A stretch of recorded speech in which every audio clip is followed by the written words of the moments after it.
अच्छा ये बताओ, आप लोग जो करते हो वो अभिमान के साथ करते हो या अभिमान मिटाकर करते हो? सारे काम करो पर इस अभिमान से नहीं कि मैंने किया। भगवान की कथा क्या सिखाती है? हनुमान जी लंका गए, आप लोग छोटा सा काम कर लेते हैं, छोटा सा पद प्रतिष्ठा पा लेते हैं तो अभिमान करने लग जाते हैं, मैंने किया।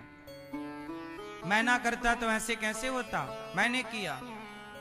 पर जरा विचार करो, हनुमान जी लंका गए और लंका में जाकर सीता मैया का पता लगा कर आए। हनुमान जी के साथ चुनौतियां थी कि नहीं? बोलो हाँ। मैया, हनुमान जी लंका गए, चुनौतियां थी कि नहीं? बोलो थी। समुद्र को छलांग लगाकर पार कर गए। जब वापस आए हनुमान जी तो राम जी ने कहा कि हे हनुमान, आपने अच्छा किया, आपने एक छलांग मारी और सेतु राम समुद्र मंथन समुद्र को पार कर लिया। राम जी ने कहा हनुमान जी आप बहुत बड़े हैं, आप ये कर लेते हैं, ये कर लेते, सब कर लेते हैं। हनुमान जी बोले प्रभु घमंड मत दिलाओ, अभिमान में मत चढ़ाओ, हम कुछ नहीं करते, हम कुछ नहीं करते, हमसे आपने सब कराया है। हनुमान जी लंका गए ना, तो वहां एक राक्षसी है त्रिजटा। वहां पर सीता मैया के पास बैठकर के एक स्त्री कह रही है कि सपने बानर लंका जारी, जात उधान सेना सब मारी। आज मैंने एक सपना देखा, हे सीता, कि एक बंदर आया और सारी लंका को जला के चला गया। हनुमान जी समझ गए कि राम की आज्ञा है कि मैं लंका आया हूं तो लंका जलाकर ही जाऊं। अच्छा एक बात बताओ, हनुमान जी लंका कैसे जलाते? कहां से माचिस लाते, कहां से सामान इकट्ठा करते? जलाने के लिए कुछ तो चाहिए ना, जलाने के लिए चिंगारी चाहिए कि नहीं? बोलो हाँ। जलाने के लिए आग चाहिए कि नहीं? हनुमान जी को आग कौन ला कर देता? बताओ। लंका जलाने के लिए जो आग लाई गई वो हनुमान जी लाके दिए कि रावण लाके दिया? बोलो किसने दिया? आग की व्यवस्था हनुमान जी ने कराई कि रावण ने करवाई? जोर से। हनुमान जी बोले प्रभु आप कितने दयालु हैं, मुझे पता ही नहीं कि आग कहां से लाऊं, कैसे लाऊं, लेकिन आप जब कृपा करते हैं तो आप रावण जैसे दुष्टों से, रावण जैसे लोगों से भी राम जी अपना काम करा लेते हैं। रावण के लोग ही आग लाए, उन्हीं की आग से उन्हीं की लंका जलाकर हनुमान जी चले आए। अब बताओ, भगवान जब कराना चाहें तो हनुमान जी से काम करा लेते हैं, और केवल हनुमान जी से नहीं, राम तो अपना काम रावण से भी करा लेते हैं, नहीं करा लेते? अच्छा ये बताओ, रावण सीता मैया को लेके चला गया, ये बताओ कि किसकी मर्जी से लेकर गया रावण? सीता मैया को ले गया, किसकी मर्जी से ले गया? मैया, क्या राम, क्या भगवान की मर्जी के बिना पत्ता हिलता है? उत्तर दो। क्या भगवान की इच्छा के बिना पत्ता हिलता है? बोलो हाँ कि ना? नहीं। जब भगवान की मर्जी के बिना पत्ता नहीं हिलता तो रावण की ताकत कैसे कि वो राम की पत्नी को ले जाए? सीता मां को चुरा कर ले गया, किसकी इच्छा थी? बोलो राम की। अब सवाल खड़ा हुआ कि क्या राम जी चाहते थे कि मेरी पत्नी का हरण हो जाए? क्यों? क्या राम जी ऐसा चाहते थे कि मेरी पत्नी को रावण ले जाए? उत्तर दो जोर से, जोर से, जोर से। हाँ, राम जी चाहते थे कि मेरी पत्नी को रावण ले जाए। क्यों चाहते थे? क्योंकि सीता माँ स्वयं चाहती थी। क्या सीता मैया को क्या अच्छा लगने लगा? सोना। क्या कहती हैं? राम जी हमारे लिए सोने का मृग ला के दे दो। सीता मैया ने क्या मांगा? बोलो मैया, बोलो मेरी माँ। सीता मैया ने क्या मांगा? सोने का मृग। राम जी ने समझ लिया कि अब सीता का मन मेरे से हटकर सोने चांदी में लग गया। तो राम जी ने कहा, सीता सोने के मृग में आपको सोना पसंद आया तो चलो हम आपको कुछ दिनों के लिए सोने की लंका भेज देते हैं। जी भर के देख लेना, जितना सोना देखना है लेना है ले लेना। ऑप्शन आ गया ना भाई। राम के अतिरिक्त आप किसे चाह रही हैं? सोने को। और राम जी कहते हैं कि जो मुझे भूल जाता है मैं उसे भूल जाता हूं। सीता मैया राम बोलो भूल गई। और कहां मन लग गया? सोने में। भरत जी नाम के एक राजा थे। एक भरत जी तो राम के भाई, एक और भरत हुए हैं जड़ भरत। जड़ भरत जी का मन एक मृग में लग गया। तो जब उनकी मृत्यु हुई तो अगले जन्म में उन्हें क्या बनना पड़ा? मृग बनना पड़ा। भगवान कहते हैं कि आपका मन जहां लगता है, आपका मन जो चाहता है मैं आपको वो दिलाता हूं। यदि आपका मन सोना चाहेगा तो सोना मिलेगा। आपका मन कुत्ते में लग गया तो आपको कुत्ता मिलेगा। आपका मन हिरण में लग गया, हिरण मिलेगा। और आपका मन भगवान में लग गया तो भगवान मिलेंगे। आपका मन जहां होगा आपको वो दिलाया जाएगा। सीता मैया के मन में क्या था? सोना। तो क्या मिल गई? सोने की लंका। इसलिए मेरी माँ ये कथा ये कहती है कि क्षण भर के लिए ही सही, क्षण भर के लिए भी अपना मन भगवान से हटाओ ना।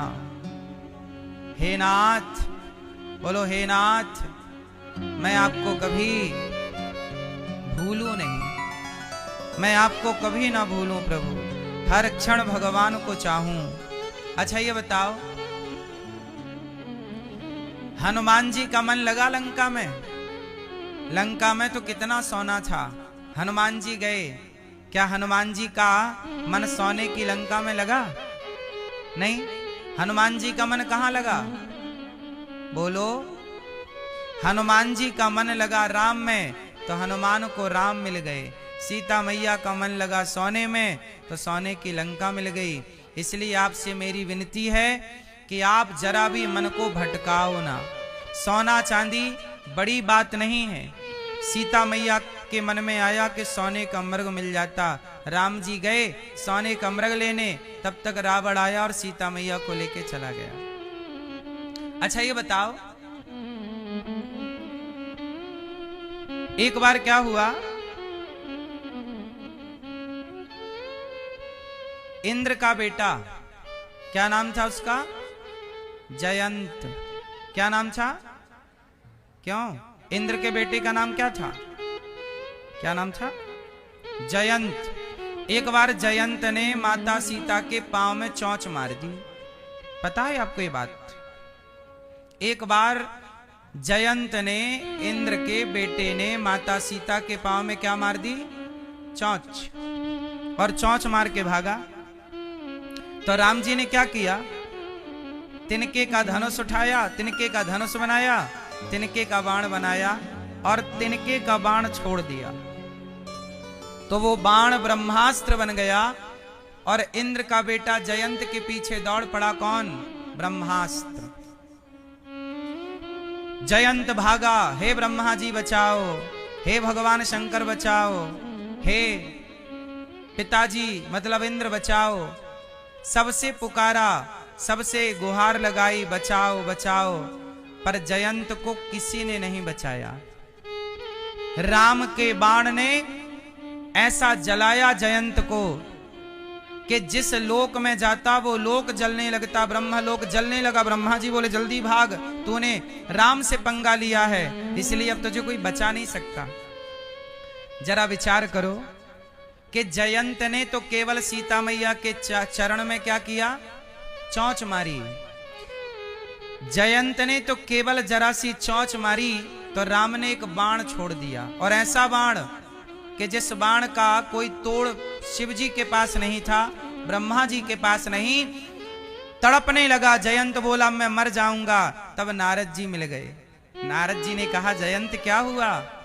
बोले प्रभु मैं राम का प्रभाव देखना चाहता था, मैंने सीता मैया के पांव में जरा चोंच क्या मार दी, राम जी ने बाण लगा दिया, अब मुझे कौन बचाएगा? तब नारद जी ने कहा तूने राम का प्रभाव देखा है, अब जा राम की शरण में चला जा।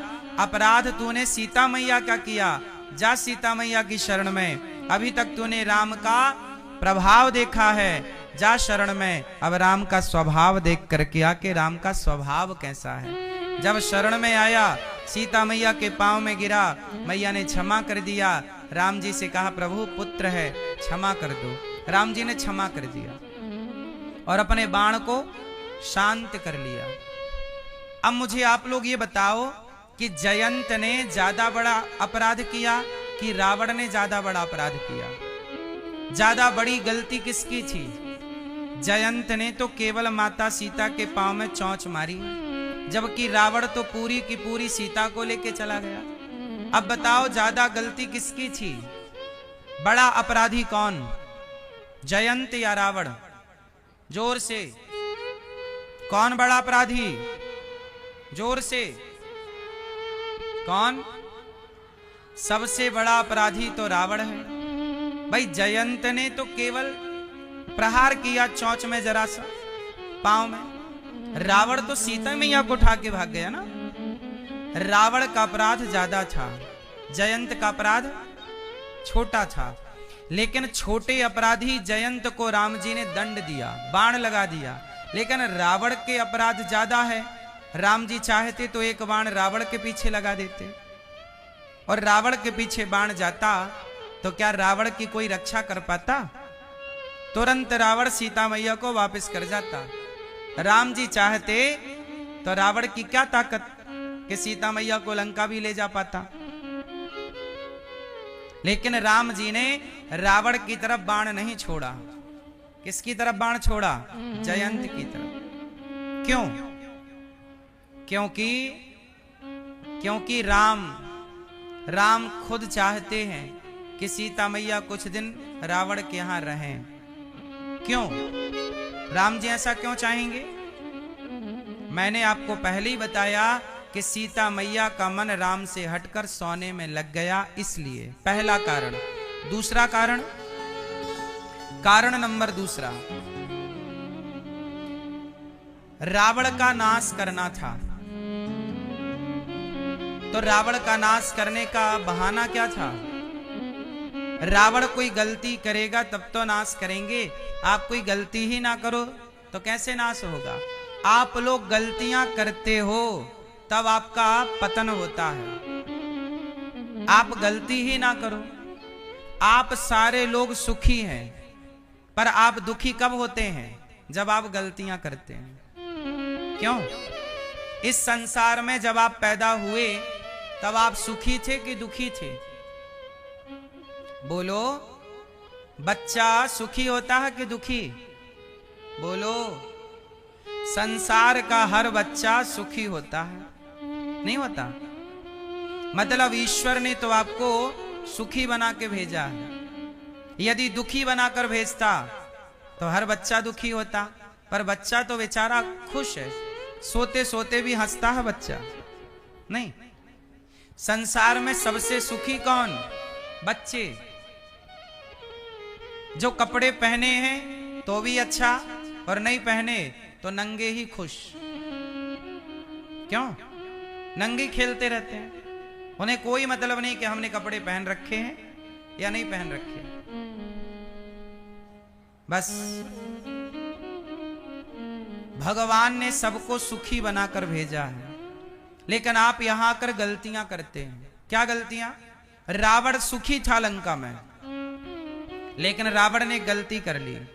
सीता मां की तरफ देख लिया गलत नजरों से, और केवल देखा नहीं, जोर जबरदस्ती करने के लिए चला गया, उठा कर ले आया। ये रावण की गलती थी या नहीं? उत्तर दो। रावण ने सीता मां को चुराया, गलती थी। क्या हुआ? रावण का सर्वनाश हो गया। रावण लंका में खुश था। रावण जैसा खुश नसीब, रावण जैसा सुखी कौन होगा? लेकिन वो रावण गलती की करी, सीता मां को चुरा के ले आया। आप लोग भी गलतियां करने से बचो। भगवान किसी को दंड नहीं देते, लेकिन जब आप गलती करते हैं तो गलती करने पर हमारी सरकार भी, हमारा कानून भी दंड देता है, नहीं देता? हमारी कानून की व्यवस्था भी ऐसी है कि आप गलती करोगे तो हमारा कानून भी आपको दंड देगा और ईश्वर का कानून भी दंड देगा। इसलिए कहता हूं, गलतियां ना करो। गलती किसे कहते हैं? पराई स्त्री को देखना, वो भी गलत नजर से, ये गलती है। आप लोग भी बहन बेटियों को गलत नजर से देखते हैं। आप लोग मतलब कुछ लोग, है ना? कोई बहन जा रही है, उसे छेड़ने लग जाते हैं कुछ लोग, गलत गलत बोलने लग जाते हैं कुछ लोग। बहन बेटियों को देखकर ना जाने क्या क्या लोग बोलते हैं। आप गलती कर रहे हैं। पराई स्त्री को देखना गलत नजर से गलत है। रावण जैसा पावरफुल, रावण जैसा धनवान, रावण कितना बलवान था जानते हो? देवताओं के राजा इंद्र उसके द्वार पे पड़े रहते थे। शनि को वो अपने सिंहासन के नीचे दबा के रखता था। सारे ग्रह नक्षत्र उसके द्वार पे हाथ जोड़े खड़े रहते थे। ये रावण का पावर था। ब्रह्मा जी उसके द्वार पर वेद पढ़ाने आते थे। रावण पढ़ने नहीं जाता था। ब्रह्मा आओ यहीं, हम नहीं आएंगे, आप आओ। घर बैठे कोचिंग देने आते थे ब्रह्मा जी रावण को। आप लोग सावन का महीना आता है ना, रुद्राभिषेक करते हो, तो आप माटी के शंकर जी बना के रुद्राभिषेक करते हो। जब सावन आता था तो रावण शंकर जी को बोलता, भोलेनाथ मैं नहीं आऊंगा कैलाश, आप आओ। शंकर जी को साक्षात बुलाता लंका में और श्रृंगी लेके और फिर अभिषेक करता, शंकर जी के ऊपर जल डालता। ऐसा रावण था। तुम माटी के शंकर जी पूजते हो, वो सच्ची के शंकर जी बुलाता था और पूजा करता था। ऐसा रावण था, पावरफुल, धनवान। रावण बहुत सुंदर भी था, पता आपको? रावण की पत्नी इस संसार की सबसे अच्छी पत्नियों में उसकी पत्नी थी। रावण की पत्नी का गुण जानते हो? रावण की पत्नी का नाम क्या था? क्या नाम था? नहीं पता? मंदोदरी। क्या नाम था? जोर से। मंदोदरी बहुत सुंदर थी, और सुंदर ही नहीं, सदा जवान रहती थी।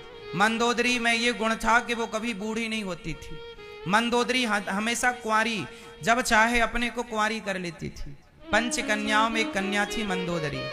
रावण की पत्नी इतनी सुंदर थी मंदोदरी, जितनी सुंदर माता पार्वती थी, इतनी सुंदर मंदोदरी। और मंदोदरी का गुण, सदा जवान रहती थी। कन्या हो जाती थी, कुंवारी, 16-17 साल की ही रहती थी, ये समझो आप। वो 25 साल की कभी नहीं होती थी, सदा जवान। ऐसी पत्नी थी रावण की। संसार का हर सुख रावण के पास था, पर नाश हो गया। बताओ रावण का सर्वनाश क्यों हुआ? पराई स्त्री के चक्कर में। ये बात सही है कि गलत है? जोर से। रावण का सर्वनाश क्यों हुआ? जोर से। पराई स्त्री के चक्कर में। यदि पराई स्त्री के चक्कर में रावण का सर्वनाश हो सकता है, तो तेरा क्या हाल होगा रे कालिया? यदि तू भी पराई नारी के चक्कर में पड़ेगा तो क्या होगा? इसलिए कहता हूं कि अपना भला चाहते हो तो इतिहास से सीखो। इतिहास सबसे बड़ा दर्पण है। इतिहास सबसे बड़ा, जोर से, दर्पण है। इतिहास से जो सीखता है वो समझदार है, और इतिहास से जो नहीं सीखता एक नंबर का मूर्ख है। इसलिए रावण से सीखो कि रावण ने पराई नारी का स्पर्श किया, सर्वनाश हो गया। आपको बचना है। कितने लोग बचेंगे? पराई स्त्री से बचेंगे जो हाथ उठाएं वो। क्यों? सरकार